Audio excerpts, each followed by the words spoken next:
Hey guys, what's up? It's mp4podcast.com. Today I'm doing a video tutorial on video capture for your iPod Touch, your iPhone, PSP, and Nintendo DS. Now keep in mind, I do know that there are better ways to do this. However, this is how I do it.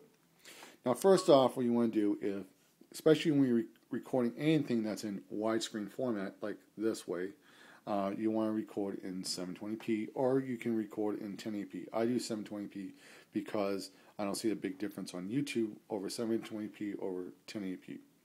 But what you want to be very careful about is when you're doing is recording in progressive mode. And progressive mode is SHQ. SHQ is progressive. Record in 30 frames per second. If you're doing 1080p or 720p, these are the two modes you want to use.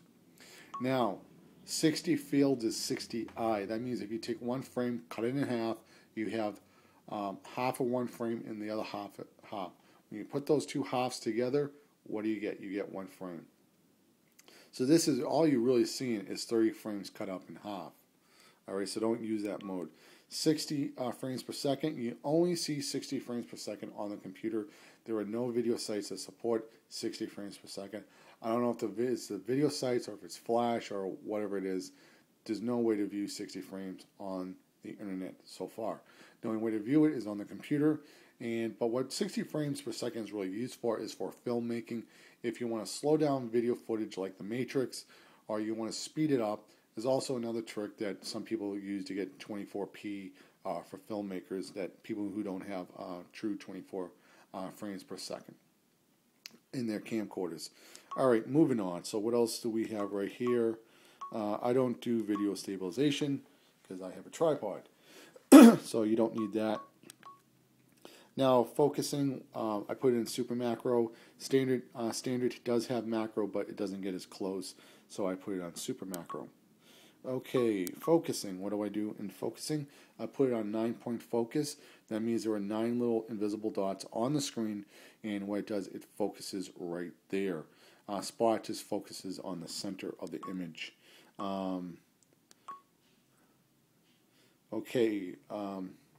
Exposure. This is light metering. What you want to do is put it on multi right there, because what happens is it has, as you can see, it's kind of like a checker right there, and what it does, it's going to take a random reading of everything that it sees in the image and give you a exposure.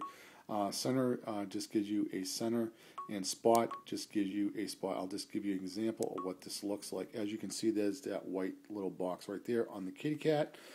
Try to put it on the black so it's a little easier to see. As you can see, that little white rectangle exposes for only that part of the image that it sees. So here we go back in here. We put this back in multi, and then we have a proper exposure for everything. ISO, I put ISO on auto. Just leave it right there. Moving on, white balance. I put white balance on auto. You could probably play around with making a JPEG in Microsoft Paint. GIMP for Linux. GIMP is also for Windows. I know there's not an official version, but there's a version you can get off their website. Or Photoshop or whatever image software you like to do. And what you could do is load up a white JPEG on your iPod Touch or whatever iDevice that you have, and then what you do is you do a white balance of the screen. So this would be a white balance. So I just did a white balance, and what you do is you just hit that little button right there that gives you a white balance. However, I'm putting it back on auto, and like that. So also the other thing I want to cover that's very important when you're doing your exposures. I'm in low light right now, but the lighting is much better when I'm filming off of that screen on my iPod or my other devices. You want to keep the shutter on 60th of a second. The reason why you want to keep it on 60th of a second, because as we go back here, back to video mode, as you can see, I record at 30 frames per second. You always double up your frames on your shutter. So if I'm recording it like on some of the other cameras, they have 24 frames per second. Your shutter is always at 40th of a second, never changes. So 30 frames is 60. PAL people who record with some of their cameras are 25 frames. They shoot at 50th of a second all the time. Now, don't get me wrong, I know camcorders can change frame rates, and you really shouldn't do it if you have people moving around and stuff. If something's still, yeah, you can film at higher shutters with no problems. And on YouTube, you'll see that's why some videos are a little jumpy a little bit. So that's the other thing on why you want to do that.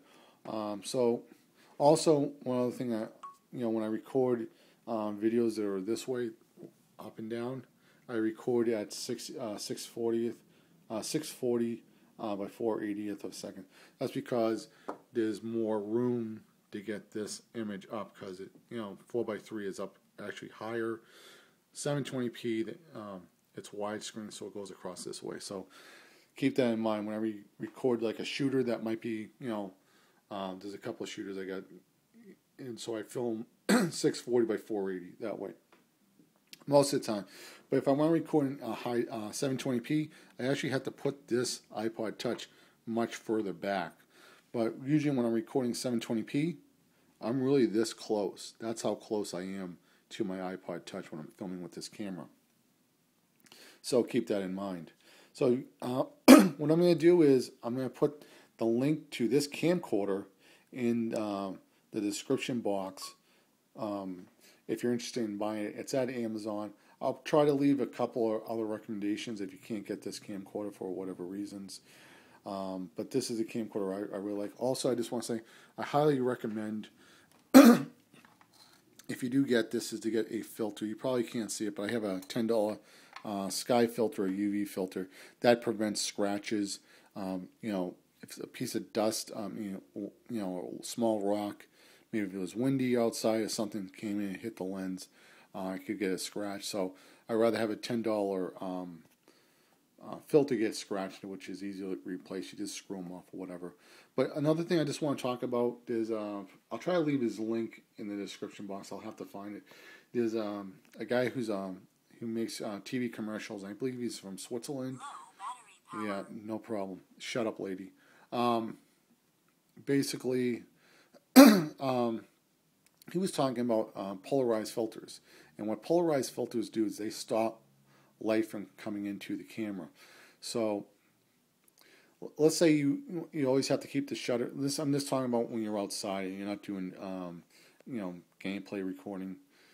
What happens is you have too much light, and if the shutter goes up too high, it gets very jumpy, and doesn't have that smooth effect. And that's what you'll see in Private Ryan when the first the very first scenes of Private Ryan, when they try and get on the beach in Normandy. Now what they did was they put the shutter up really high, so they made it very, very, very choppy, and they gave you that roady run that's kind of like from Gears of War. What you have to do is they're kind of like black glass or dark brown glass. So basically it's just a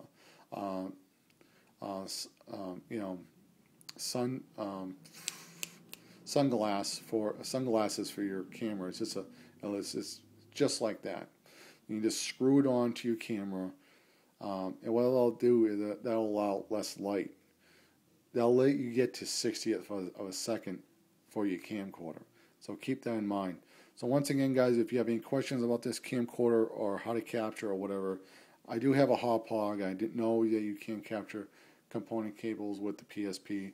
Hopefully, I'll probably do those later. All right, guys, mp4podcast.com. Signing out. Take care, guys. Bye.